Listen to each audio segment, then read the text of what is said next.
ಅತ್ಯುತ್ತಮವಾದಂಥ ಕೈಂಕರ್ಯಕ್ಕೆ ತಾವುಗಳು ತೊಡಗಿಸ್ಕೊಂಡು ಇಲ್ಲಿವರೆಗೂ 854 ಕೆರೆಗಳ ಅಭಿವೃದ್ಧಿನ ತಾವುಗಳು ಇಡೀ ನಾಡಿನಾದ್ಯಂತ ಮಾಡ್ಕೊಂಡ್ಬಂದಿದ್ದೀರಿ.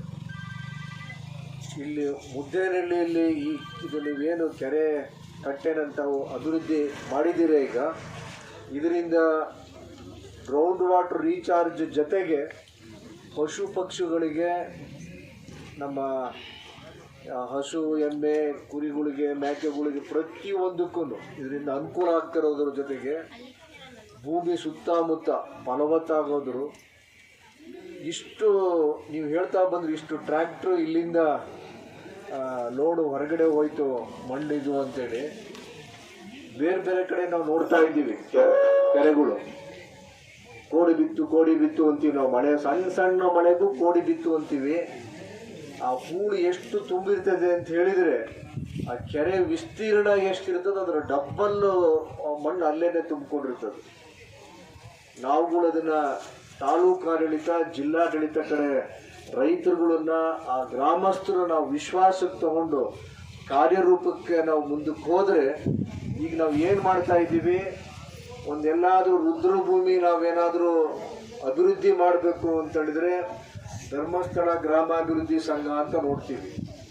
ಒಂದು ದೇವಸ್ಥಾನವನ್ನು ಜೀರ್ಣೋದ್ಧಾರ ಮಾಡಬೇಕು ಅಂದರೆ ಅಣ್ಣಪ್ಪನ ಕಡೆ ನಾವು ಕೇಳ್ತೀವಿ. ಒಂದು ಮಾಸ್ ಮ್ಯಾರೇಜ್ ಮಾಡಬೇಕು ಅಂತೇಳಿದರೆ ಪೂಜ್ಯರ ಕಡೆ ನಾವು ನೋಡ್ತಾ ಇದ್ದೀವಿ. ಶಾಲೆಗಳು ಏನಾದರೂ ಅಲ್ಲಿ ಕಟ್ಟಡಗಳಾಗಬೇಕು, ಶೌಚಾಲಯ ಆಗಬೇಕು, ಅಭಿವೃದ್ಧಿ ಆಗಬೇಕು ಅಂತೇಳಿದರೆ ಮಾತೃಶ್ರೀ ಅವ್ರನ್ನ ಹೋಗಿ ಭೇಟಿ ಮಾಡೋದಕ್ಕೆ ಪ್ರಯತ್ನ ಮಾಡ್ತಾ ಇದ್ದೀವಿ. ಇಲ್ಲ ಸಂಪೂರ್ಣವಾಗಿ ನಮಗೆ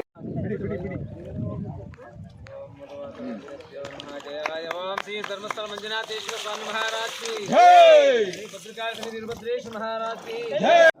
ರೂಪಾಯಿ ಮೊತ್ತದಲ್ಲಿ ಪೂಜ್ಯರು ಹಣವನ್ನ ಮಂಜೂರು ಮಾಡಿದ್ರು. ಈ ವರ್ಷದ ಈ ಕೆರೆಯನ್ನ 8 ಲಕ್ಷ ಮೊತ್ತದಲ್ಲಿ ಈ ಕೆರೆಯನ್ನ ನಾವು ಪುನಶ್ಚೇತನವನ್ನ ಮಾಡಿದ್ದೇವೆ.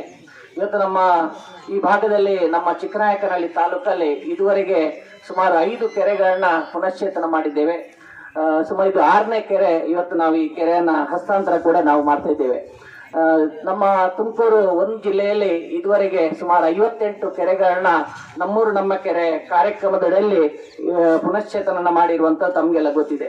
ಇವತ್ತು ಕರ್ನಾಟಕ ರಾಜ್ಯದಲ್ಲಿ ಇದುವರೆಗೆ ಸುಮಾರು ನಮ್ಮೂರು ನಮ್ಮ ಕೆರೆ ಕಾರ್ಯಕ್ರಮದ ಅಡಿಯಲ್ಲಿ 856 ಕೆರೆಗಳನ್ನ ಇವತ್ತು ಪುನಶ್ಚೇತನವನ್ನ ಮಾಡಿರುವಂತಹದ್ದು. ಜೊತೆಗೆ ಇದುವರೆಗೆ ಈ ಕೆರೆ ಪುನಶ್ಚೇತನ ಕಾರ್ಯಕ್ರಮಕ್ಕೆ ಪೂಜ್ಯರು ಅನುದಾನ ಮೊತ್ತ ಇರುವಂತಹದ್ದು. ಜೊತೆಯಲ್ಲಿ ಆ ಭಾಗದಲ್ಲಿ ಒಂದು ವೇಳೆ ಒಂದು ಕೆರೆ ನಿರ್ಮಾಣ ಮಾಡಿದ್ರೆ, ಆ ಕೆರೆಯಲ್ಲಿ ನೀರು ತುಂಬಿದ್ರೆ ಸುಮಾರು 62,000 ಬೋರ್ವೆಲ್